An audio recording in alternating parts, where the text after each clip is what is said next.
Voltamos, vamos lá seguir o conteúdo. A gente parou no bloco anterior falando do crime impossível, artigo 17. Vamos agora, pessoal, a gente sempre tem que abordar, deixa eu trocar uma ideia com vocês.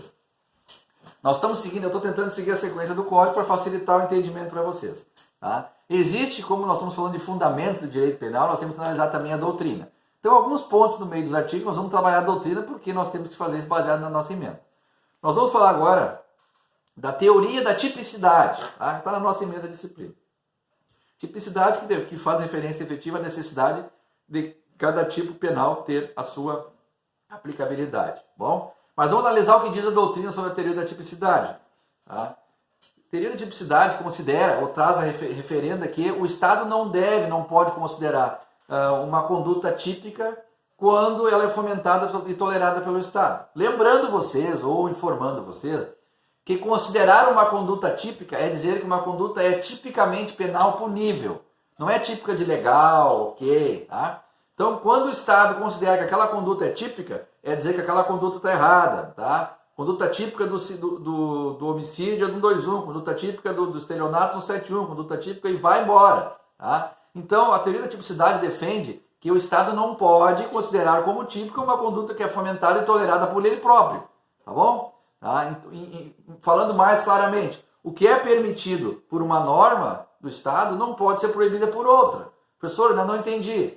Vamos lá, vou facilitar para vocês. Vamos pegar direito civil e direito penal. Tá? Seria uma contradição sem precedentes se uma conduta considerada lícita pelo direito civil fosse considerada ilícita pelo penal, ou vice-versa. Tá? Vamos lá, vamos trazer mais prático ainda. O direito penal aborda a questão de um acidente de danos e o direito civil da indenização. Seria comum o direito penal considerar ilegal alguém trabalhar a indenização e o civil considerar ilegal trabalhar o dano. Claro que isso é uma utopia, né? A gente sabe, mas a doutrina considera essa como a teoria da tipicidade. Tá? Então o que nós temos que interpretar sobre isso? É a mesma coisa que eu pegar o exemplo que eu trago no material de vocês. Tá? Dizer, vamos praticar boxe é legal, diz o penal. Outra norma do direito diz assim, só que dar socos é ilegal. Como tu vai praticar boxe sem dar soco?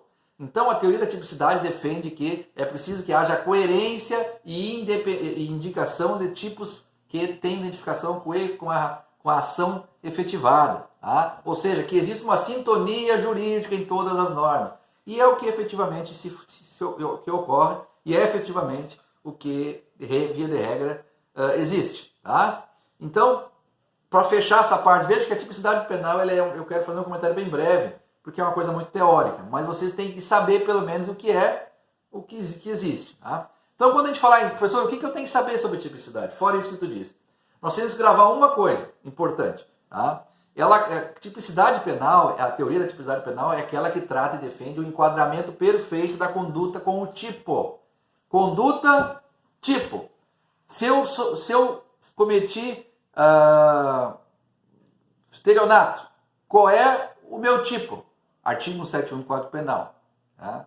E assim vai. A conduta gerou o resultado que se enquadra no tipo penal, artigo tal. Tipo penal, crime contra a vida. Tipo penal, lesão corporal. Tipo penal, fraude. Tipo penal, peculato. E assim vai. Tipo penal, tráfico de drogas. Tipo penal, agressão à Lei Maria da Penha. E assim nós vamos seguindo. Tá? Ou seja, tipicidade penal consiste no enquadramento do tipo penal com a conduta que foi efetivada. Ok? Simples, fácil e prático de gravar. Mas, professor, eu queria mais uns exemplos. Vamos então pegar e analisar uma questão, que é uma maneira mais fácil que existe da gente gravar o que falou. Tá? Vamos lá. Analisando a teoria da tipicidade, assinale a opção incorreta. Falamos agora da teoria. Assertiva A. Considera que é permitido por uma norma não pode estar proibido por outra. Então, assertiva A diz o seguinte, considera que o que é permitido por uma norma jurídica não deve ser proibido por outra. Falamos antes, correto? O Estado não deve, não tem lógica o Estado considerar lícita uma ação e ilícita na outra, sendo que é da mesma norma jurídica.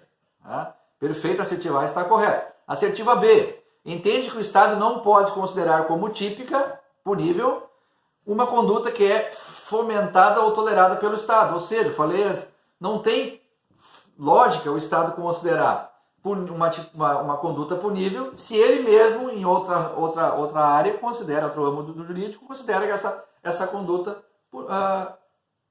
impunível. Tá? Ou seja, legal. Então não tem essa contradição, não tem como se configurar. Assertiva B correta.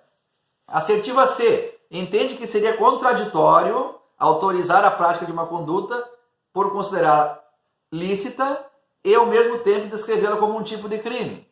Dei o exemplo para vocês do boxe, lembram?